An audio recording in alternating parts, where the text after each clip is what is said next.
thevoicebeforethevoid.net. Under the Lion's Paw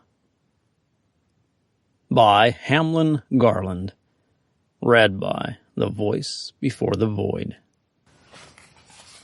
Along this main-traveled road trailed an endless line of prairie schooners, coming into sight at the east, and passing out of sight over the swell to the west.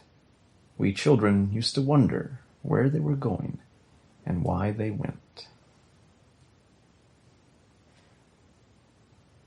It was the last of autumn and first day of winter coming together. All day long the plowmen on their prairie farms had moved to and fro on their wide level field through the falling snow, which melted as it fell, wetting them to the skin. All day, notwithstanding the frequent squalls of snow, the dripping desolate clouds, and the muck of the furrows, black and tenacious as tar. Under their dripping harness, the horses swung to and fro silently, with that marvelous, uncomplaining patience which marks the horse. All day the wild geese, honking wildly as they sprawled sideways down the wind, seemed to be fleeing from an enemy behind, and with neck outthrust and wings extended, sailed down the wind, soon lost to sight.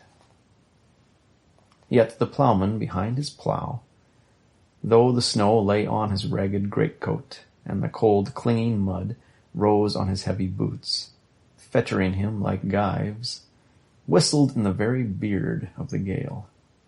As day passed, the snow, ceasing to melt, lay along the plowed land and lodged in the depth of the stubble, till on each slow round the last furrow stood out black and shining as jet between the plowed land and the gray stubble.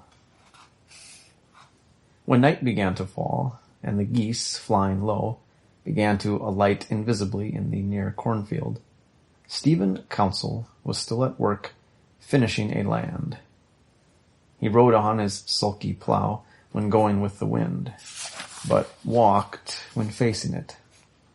Sitting bent and cold, but cheery, under his slouch hat, he talked encouragingly to his four-in-hand. "Come round there, boys, round again. We get to finish this land. Come in there, Dan. Steady, Kate, steady.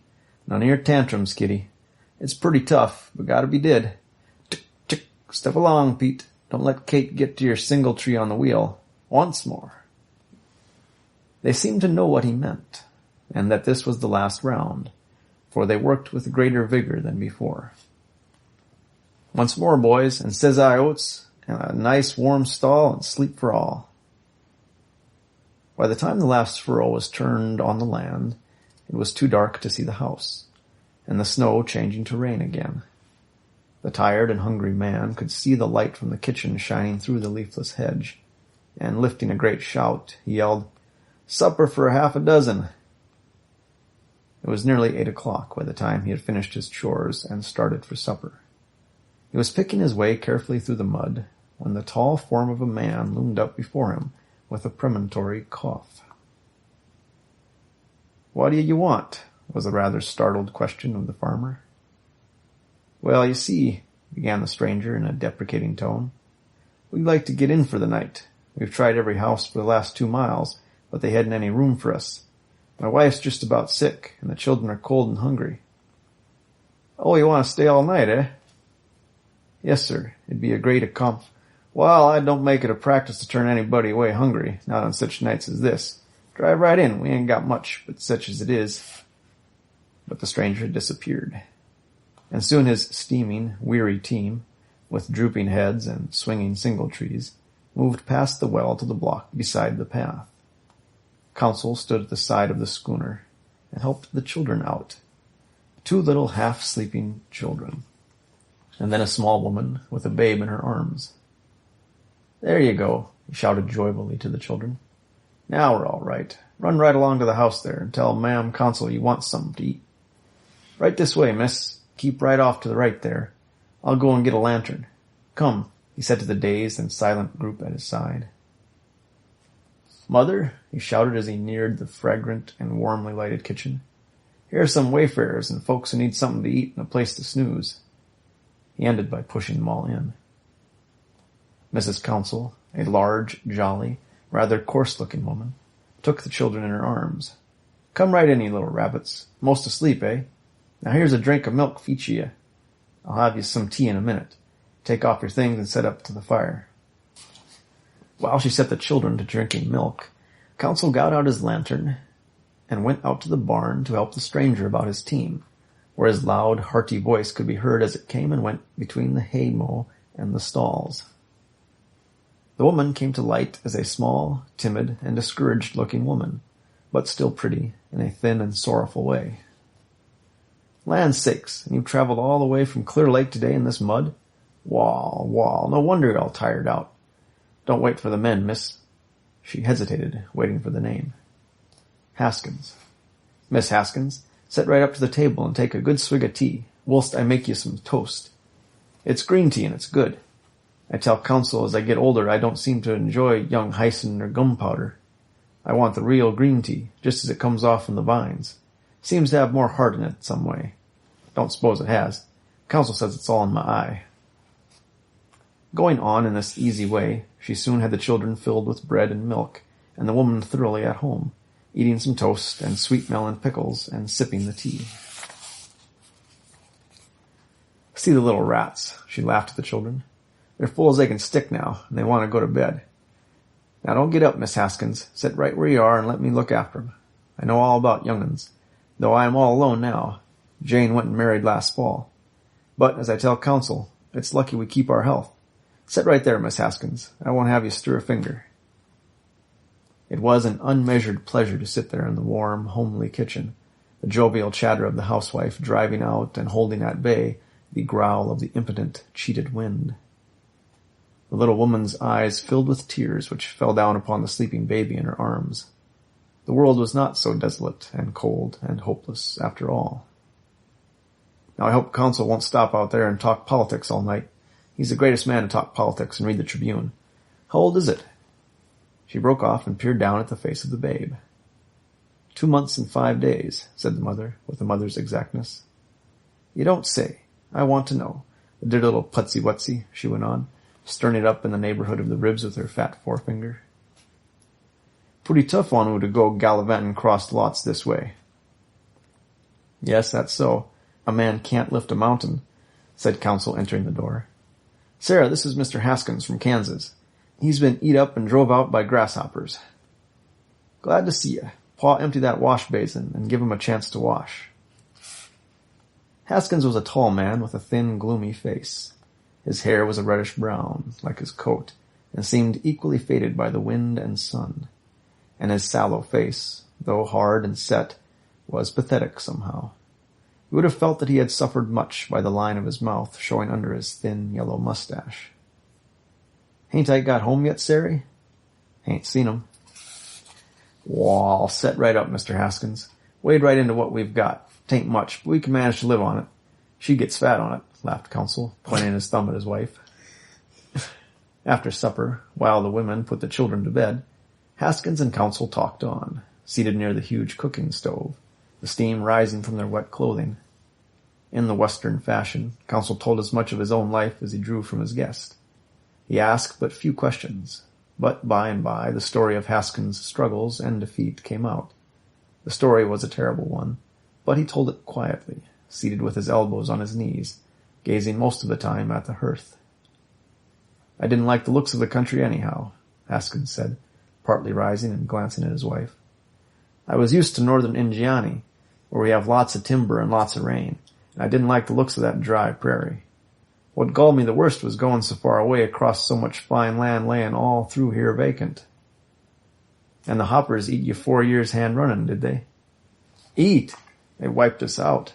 They chawed everything that was green. They just sit around waiting for us to die and eat us too. My God, I used to dream of them sitting around on the bedpost, 6 feet long, working their jaws. They eat the fork handles. They got worse and worse till they just rolled on one another, piled up like snow in winter. Well, it ain't no use. If I was to talk all winter, I couldn't tell nothing. But all the while I couldn't help thinking of all that land back here that nobody was using, that I ought to head instead of being out there in that cussed country. Well, why don't you stop and settle here? Asked Ike, who had come in and was eating his supper. For the simple reason that you fellers wanted $10 or $15 an acre for the bare land, and I had no money for that kind of thing. Yes, I do my own work, Mrs. Council was heard to say in the pause which followed. I'm a-getting pretty heavy to be on my legs all day, but we can't afford to hire, so I keep racking around somehow, like a foundered horse. Slame. I tell Council he can't tell how lame I am, for I'm just as lame in one leg as t'other. And the good soul laughed at the joke on herself as she took a handful of flour and dusted the biscuit board to keep the dough from sticking. Well, I hain't never been very strong, said Mrs. Haskins. Our folks was Canadians and small-boned, and then, since my last child, I hain't got up again fairly. I don't like to complain. Tim is about all he can bear now. But they was days this week when I just wanted to lay right down and die. Wall, now, I'll tell you, said Council from his side of the stove, silencing everybody with his good-natured roar. I'd go down and see Butler anyway if I was you. I guess he'll let you have his place pretty cheap. The farm's all run down. He's been anxious to let to somebody next year. It'd be a good chance for you. Anyhow, you go to bed and sleep like a babe. I've got some plowing to do anyhow, and we'll see if something can't be done about your case. Ike, you go out and see if the horses is all right, and I'll show the folks to bed.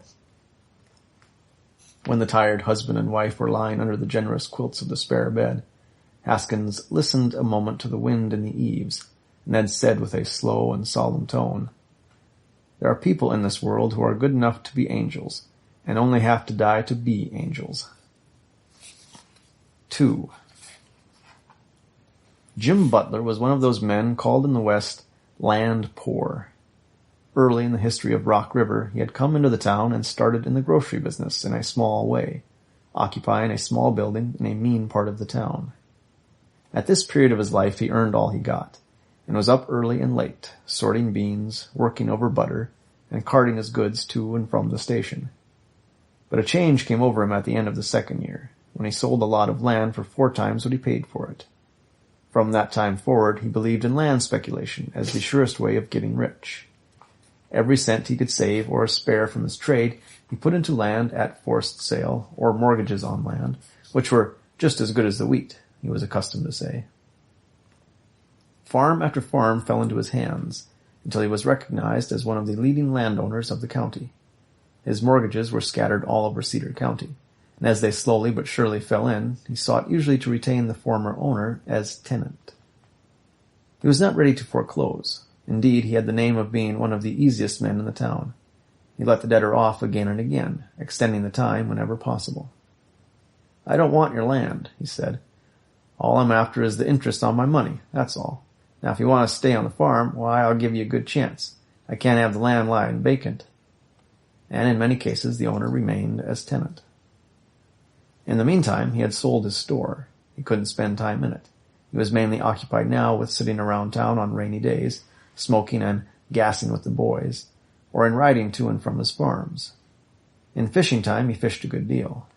Doc Grimes, Ben Ashley, and Cal Cheatham were his cronies on these fishing excursions or hunting trips in the time of chickens or partridges.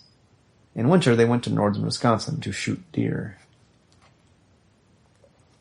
In spite of all these signs of easy life, Butler persisted in saying he hadn't money enough to pay taxes on his land, and was careful to convey the impression that he was poor in spite of his 20 farms. At one time he was said to be worth $50,000, but land had been a little slow of sale of late, so he was not worth so much. A fine farm, known as the Higley Place, had fallen into his hands in the usual way the previous year, and he had not been able to find a tenant for it. Poor Higley, after working himself nearly to death on it, in the attempt to lift the mortgage, had gone off to Dakota, leaving the farm and his curse to Butler. This was the farm which Council advised Haskins to apply for, and the next day Council hitched up his team and drove downtown to see Butler. You just let me do the talking, he said. We'll find him wearing out his pants on some salt barrel somewheres, and if he thought you wanted a place, he'd sock it to you hot and heavy. You just keep quiet. I'll fix him. Butler was seated in Ben Ashley's store, telling fish yarns, when Council sauntered in casually. Hello, Butt. line again, eh? Hello, Steve. How goes it? Oh, so. Too dang much rain these days. I thought it was going to freeze for good last night. Tight squeak if I get my plowing done. How's farming with you these days? Bad. Plowing ain't half done. I'd a be religious idea for you to go out and take a hand yourself. I don't have to, said Butler with a wink. Got anybody on the Higley place? No. Know of anybody? Well, no, not exactly. I've got a relation back to Michigan who's been hot and cold on the idea of coming west for some time. Might come if you could get a good layout. What do you talk on the farm? Well, I don't know. I'd rent it on shares, or I'd rent it money rent. Well, how much money, say? Well, say 10% on the price, $250. Well, that ain't bad. Wait on him till he thrashes? Haskins listened eagerly to his important question, but Counsel was coolly eating a dried apple which he had speared out of a barrel with his knife. Butler studied him carefully. Well, knocks me out of $25 interest. My relation will need all he's got to get his crops in, said Counsel in the same indifferent way. Well, all right. Say wait, concluded Butler. All right, this is the man. Haskins, this is Mr. Butler. No relation to Ben, the hardest working man in Cedar County. On the way home, Haskins said, I ain't much better off. I'd like that farm. It's a good farm, but it's all run down, and so am I. I can make a good farm of it if I had half a show, but I can't stock it nor seed it. Well, now, don't you worry, roared Counsel in his ear. We'll pull you through somehow till next harvest. He's agreed to hire it plowed. You can earn $100 plowing, and you can get the seed of me, and pay me back when you can. Haskins was silent with emotion, but at last he said, I ain't got nothing to live on. Now, don't you worry about that. You just make your headquarters at old Steve Counsel's. Mother'll take a pile of comfort in having your wife and children round. You see, Jane's married off lately, and Ike's away a good deal, so we'll be darn glad to have you stop with us this winter. Next spring, we'll see if you can get a start again. And he chirruped to the team, which sprang forward with the rumbling, clattering wagon. Say, looky here, Counsel, you can't do this. I never saw, shouted Haskins in his neighbor's ear. Counsel moved about uneasily in his seat and stopped his stammering gratitude by saying, Hold on now, don't make such a fuss over a little thing. When I see a man down and things all on top of him, I just like to kick him off and help him up. That's the kind of religion I got, and it's about the only kind. They rode the rest of the way home in silence, and when the red light of the lamp shone out into the darkness of the cold and windy night, and he thought of this refuge for his children and wife, Haskins could have put his arm around the neck of his burly companion and squeezed him like a lover, but he contented himself with saying, Steve Counsel, you'll get your pay for this some day. Don't want any pay. My religion ain't run on such business principles. The wind was growing colder, and the ground was covered with a white frost as they turned into the gate of the Counsel farm, and the children came rushing out, shouting, Papa's come! They hardly looked like the same children who had sat at the table the night before.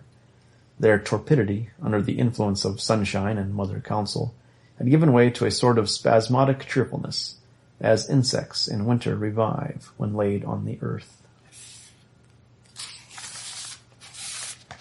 3.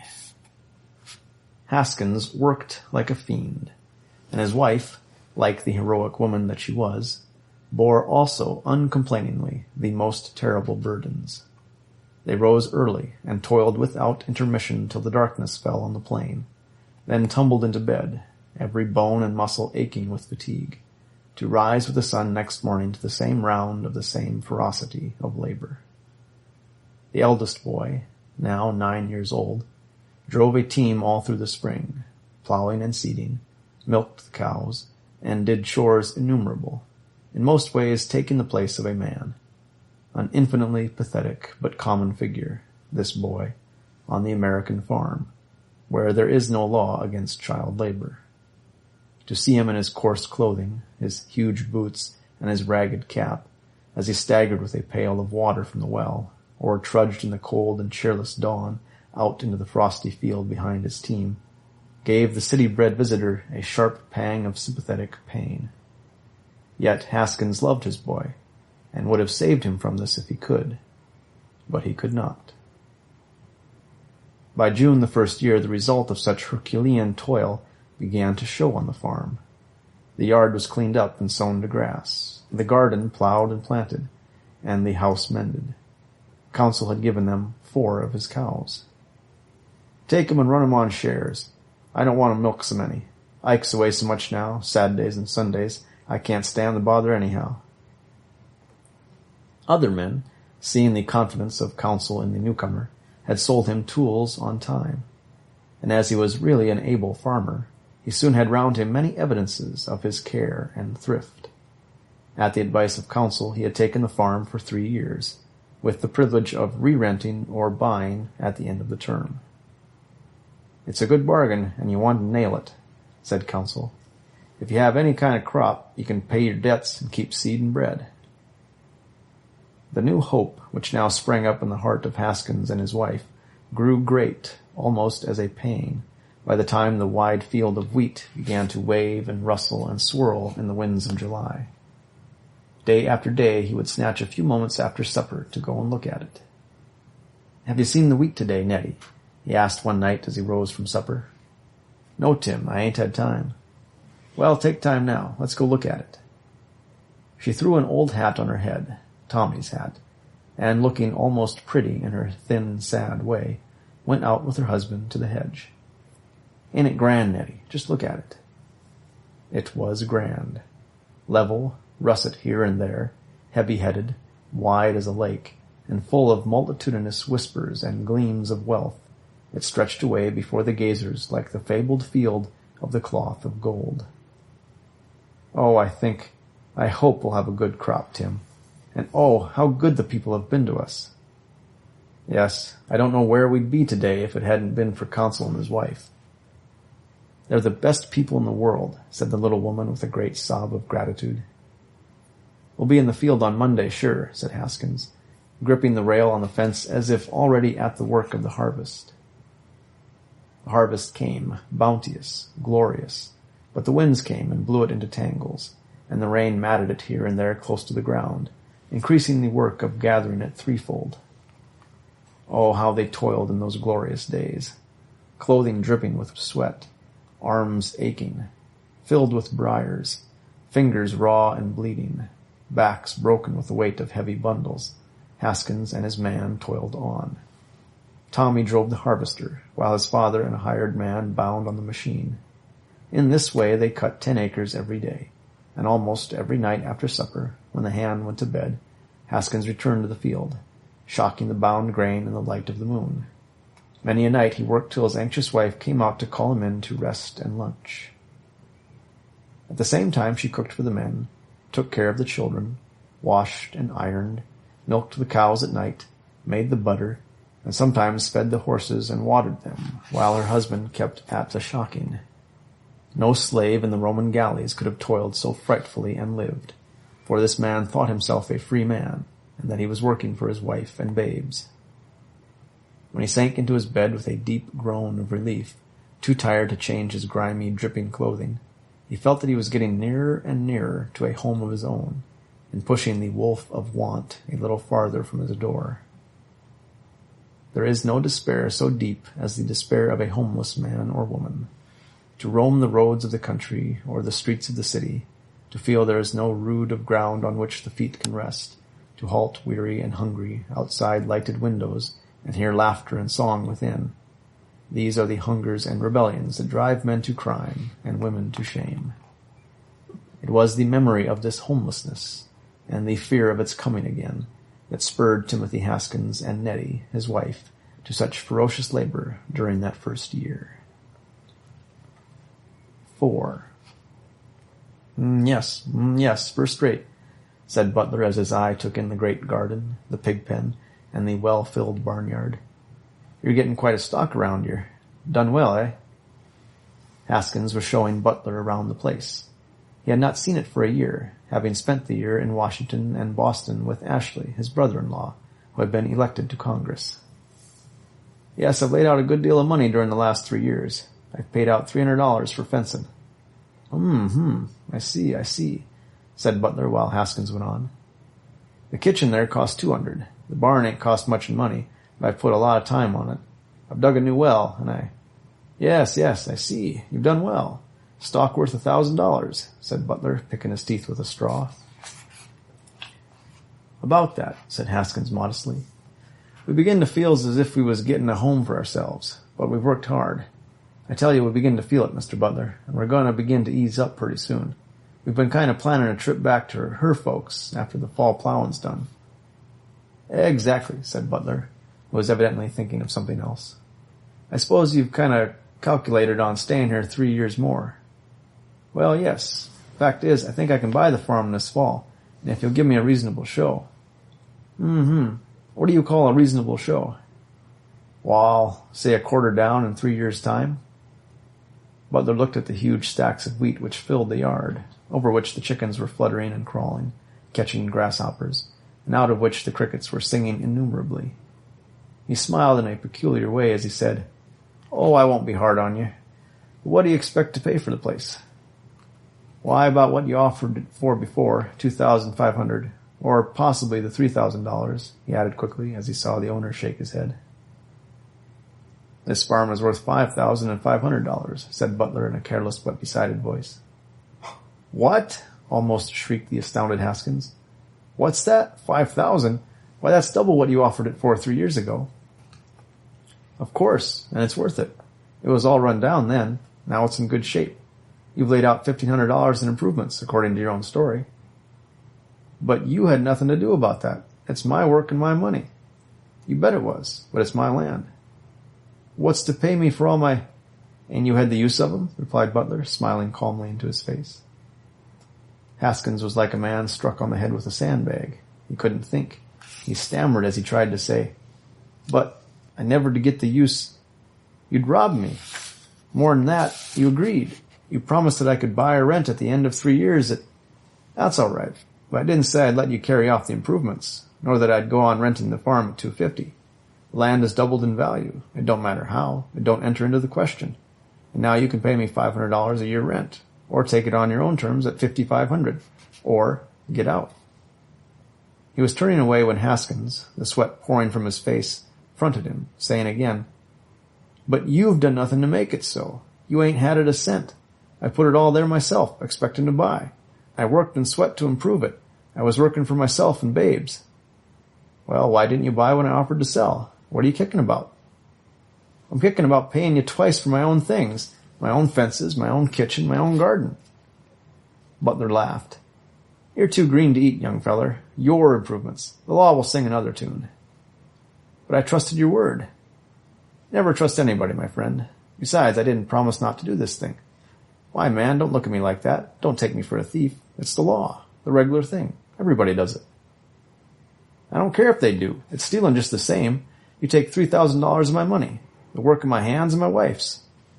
He broke down at this point. He was not a strong man mentally. He could face hardship, ceaseless toil, but he could not face the cold and sneering face of Butler. "But I don't take it," said Butler coolly. "All you've got to do is to go on just as you've been doing, or give me $1,000 down and a mortgage at 10% on the rest." Haskins sat down blindly on a bundle of oats nearby, and, with staring eyes and drooping head, went over the situation. He was under the lion's paw. He felt a horrible numbness in his heart and limbs. He was hid in a mist, and there was no path out. Butler walked about, looking at the huge stacks of grain, and pulling now and again a few handfuls out, shelling the heads in his hands and blowing the chaff away. He hummed a little tune as he did so. He had an accommodating air of waiting. Haskins was in the midst of the terrible toil of the last year. He was walking again in the rain and the mud beside his plow. He felt the dust and dirt of the threshing. The ferocious husking time, with its cutting wind and biting, clinging snows, lay hard upon him. Then he thought of his wife, how she had cheerfully cooked and baked, without holiday and without rest. "Well, what do you think of it?" inquired the cool, mocking, insinuating voice of Butler. "I think you're a thief and a liar," shouted Haskins, leaping up. "A black-hearted hound." Butler's smile maddened him. With a sudden leap, he caught a fork in his hands and whirled it in the air. "You'll never rob another man, damn ye!" he grated through his teeth, a look of pitiless ferocity in his accusing eyes. Butler shrank and quivered, expecting the blow. Stood, held hypnotized by the eyes of the man he had a moment before despised, a man transformed into an avenging demon. But in the deadly hush between the lift of the weapon and its fall, there came a gush of faint, childish laughter. And then across the range of his vision, far away and dim, he saw the sun-bright head of his baby girl, as, with the pretty tottering run of a 2-year-old, she moved across the grass of the dooryard. His hands relaxed. The fork fell to the ground. His head lowered. "Make out your deed and mortgage, and get off my land, and don't you never cross my line again. If you do, I'll kill ye." Butler backed away from the man in wild haste, and, climbing into his buggy with trembling limbs, drove off down the road, leaving Haskins seated dumbly on the sunny pile of sheaves, his head sunk into his hands.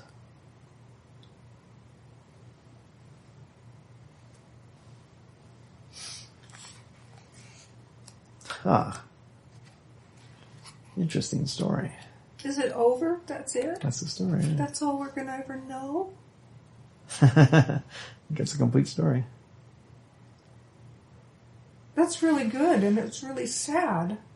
And I bet it happened just that way sometimes. Many times.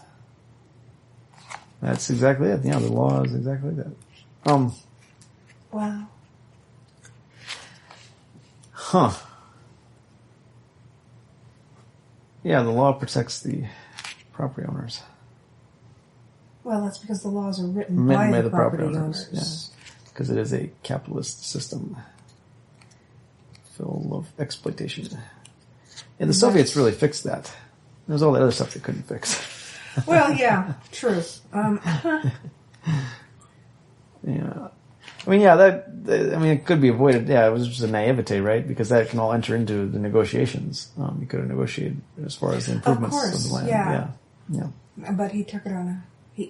Yeah. But also it's like, it's the character of Butler being needlessly, greedy.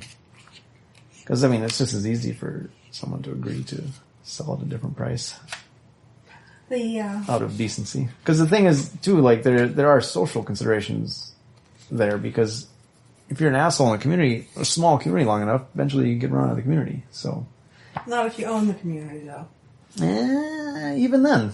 Like, there's limits, like, in a small enough community, like, it's definitely regulated that way. And, as he's describing it, where other people are putting confidence into this Haskins, no one would be nice to the guy if he burned him that badly. Which is not part of the story, but would be.